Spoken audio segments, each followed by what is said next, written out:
Gracias, presidenta. Diputadas y diputados, bajo el sistema de cuentas individuales establecido en la Ley del Seguro Social vigente desde el 1 de julio de 1997, la pensión garantizada es el único compromiso que tiene el Estado hacia los afiliados a una Afore. Si un trabajador cumple con sus semanas de cotización, pero su ahorro es insuficiente para alcanzar al menos esa pensión garantizada, un salario mínimo general vigente en el entonces Distrito Federal al 1 de julio de 1997, que se fue actualizando conforme a la inflación, una vez agotados los recursos de la cuenta individual, los pagos subsiguientes serán cargo del gobierno federal.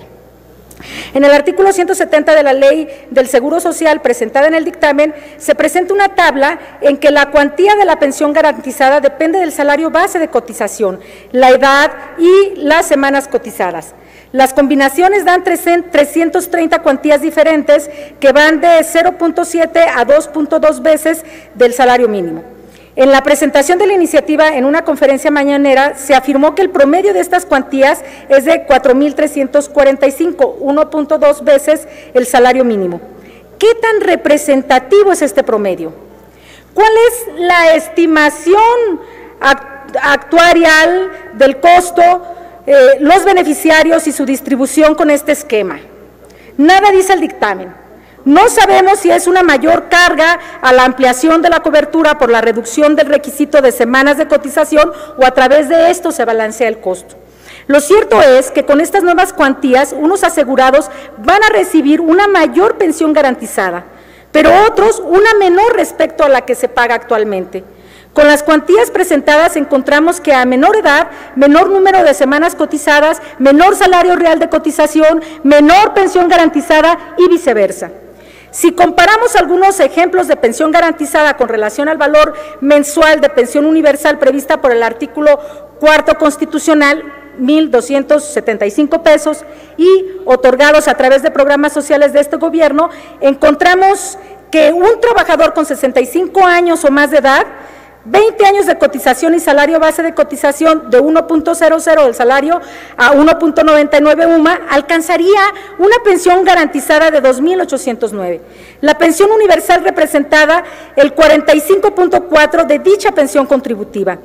Un trabajador con 65 años o más de edad, 20 años de cotización y salario base de 2.00 a 2.99 UMA, alcanzaría una pensión garantizada de 3,652 pesos.